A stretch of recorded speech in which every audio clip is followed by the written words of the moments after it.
IEP Urgent Care, Dr. Jacob Sinkoff. Thanks for having me. Good morning. Merry Christmas. Merry Christmas. Happy holidays. My first question is, what is your work schedule over the holidays?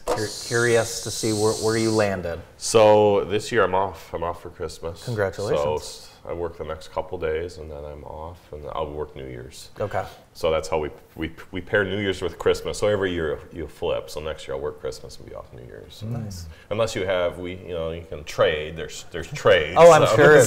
There's some are semi-permanent trades if you find a partner. So. My cousin is a nurse in the Metro Detroit area, and she's already started to trade some dates for a couple summers from now. We're working on this family vacation, so very common. Yeah, there's you can do semi-permanent trades. A lot of people just like working holidays. Usually, generally during the day, kind of as a blanket. Usually, they're not very busy. Right. Usually the day after the holiday is usually pretty busy. So, but I'll be off. What kinds of things do you see over Christmas in the emergency department? Generally, the people that come in are usually pretty sick because otherwise they would try to not come in. So generally pretty sick, but just the typical kind of illnesses. Obviously, this year lots of respiratory stuff going around, especially right now. So we're seeing COVID within the last week. Tons and tons and tons of influenza. Really? Yep. So it just started about a week ago. So really? tons of flus going around now. Still seeing COVID. A lot of RSV too. So. I'm hearing a lot of people with this hacking cough that I have. Is that? I've been hearing that too. Yeah. Is that new? Yeah. So my wife has that. My 1-year-old has probably RSV. We haven't got her tested, but just gonna assume it's RSV. Copious amounts of just nasal drainage, and then my wife's kind of hacking a little bit. And I think we're seeing a lot of, in the emergency department, we'll test people for, obviously RSV if they're a young pediatric patient, influenza, COVID. And a lot of times these tests are all coming up negative, and there's a lot of other, especially this time of year, respiratory viral illnesses that we don't test for, such as rhinovirus, adenovirus. So I think all that stuff's going around. Now. When I was a kid, I remember my parents, grandparents, coaches, teachers asking me where my coat was. And now that I have a daughter, I find myself, where's your coat? Why don't kids wear coats? I don't know. It's crazy. I think I tell them. I think they just run hot. The kids, it's unbelievable. But it's important in in these temperatures to not be exposed to prolonged cold. They wear sneakers all winter too. Yes. Yeah. Sneakers, sweatpants, and T-shirts, or shorts, or a sweatshirt and shorts. But it's important, even though you think you're, you shouldn't be out in cold temperatures. Yeah, especially if you're out for a prolonged period of time, just because it, kind of causes strain on the body and stuff like that. If you're running into the store really quick, I think it's probably okay. Sometimes it's not worth the hassle, especially what about kids in car seats. What about the people that jump into the freezing water during winter time of year? Is that a good idea? Yeah, I've never done that. I've never wanted to do it.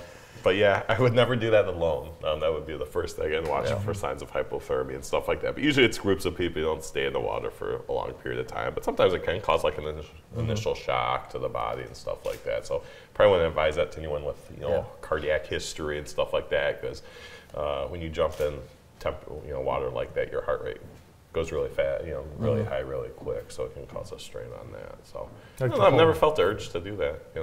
Polar plunge. It's good for charity and stuff, but I'd rather just donate. I'd rather watch. Well, there's medics on site. That's what I mean. Usually, do it with a group of people, and like I said, usually there's medical personnel and stuff like that. So now this cough, I've heard it called the 100-day cough. And by the way, it's really hard to watch TV when there's someone coughing next to you. I imagine. Isn't that annoying? Is that one of the most annoying things that could happen? I would think. Yeah. I mean, maybe it would be more annoying if you were at a movie. Oh yeah. So is it such a thing, the 100-day cough? Yeah, I've noticed I've had a couple of friends, other physicians that had COVID, and they're like, I'm still coughing, and it's months later. So something's causing you still that irritation or inflammation, even though they feel great and everything, it's just this lingering cough. So unfortunately, there's probably not much to do for it besides kind of symptomatic care.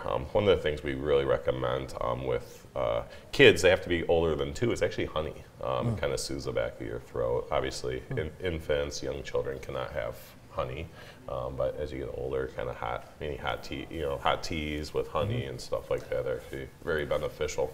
You know what I learned? Yesterday, Jeff Hefner was here, the host of Game Show Network Switch, and he has a person, I found this out from your friend Paul, he has a person on staff at Switch that's in charge of getting him honey and lemon and hot tea to keep his throat lubricated all throughout the filming of the shows. Really? Yeah. How about that's that? all she does. That's what she's in charge of. That's a great gig if you So can get it. yeah, if you're watching TV with someone that's coughing, I guess you'll probably during the commercial breaks just have to go get them, Get some honey. and tea and Yeah. lemon and Yeah. You know what to do. You know what to do. You've been given the blueprint. You just haven't done it yet. That's right. Yeah. Well, if you're taping 6 episodes in one day and your host has a cough, I mean, it's a very expensive shutdown. I read about those shows that people don't understand. They film them all in these big blocks of time, and talking for that long, definitely need to watch your voice. So. Now, there are people that you decide the seriousness of their respiratory illness is such that they need to be hospitalized. What is the trigger that gets them to be inpatient? So the main thing is hypoxia, meaning low oxygen levels. Also, kids work of breathing. If they're breathing really fast, where we're concerned that in the near future that it might get worse would be another thing too. But the main thing is hypoxia, kind of work of breathing. So in kids, you look for retractions, kind of belly breathing, things like that. Obviously, not everyone has the home O2 monitors, but with COVID, a lot of people I think have those. So if you're an older patient and have the flu, it might be wise to those things are monitor good oxygen. and bad. Yeah, because if you have your nails painted or something, they don't get the most accurate readings. Sometimes I put that thing on one time and it read something like 48, and I thought I was dying. And it takes like a little bit of time for them to properly get readings. Actually, if you get a good reading, they're pretty good. But never harm to come in and get checked out of that. If you're having a hard time breathing, you come for in. sure. Yep. So those are the main things we look for, especially in kids. Treating a fever too, just because you'll be tachypnic, meaning you'll be breathing much more rapid if you have a fever, and treating a fever a lot of times will help that. Even going to the urgent care has been extremely busy. I think on Monday we saw 93 patients. Oh my gosh. So we're like hitting the virus season. I think we're probably hopefully near the peak. I don't know how much longer it'll go, but we are busy. What do you recommend the treatment for all these various things, RSV, flu, cold? So obviously, any of the viral stuff, antibiotics won't work. Will not work. Will not work. So a Z-Pack will not help. It might help as a placebo effect, but I highly recommend not taking antibiotics because there's risks to the antibiotics. Can cause diarrhea in up to a third of patients, so you'll feel miserable with that. Right. Also other side effects. What happens with the viral, and this a lot of times, especially in kids, it will accompany a rash.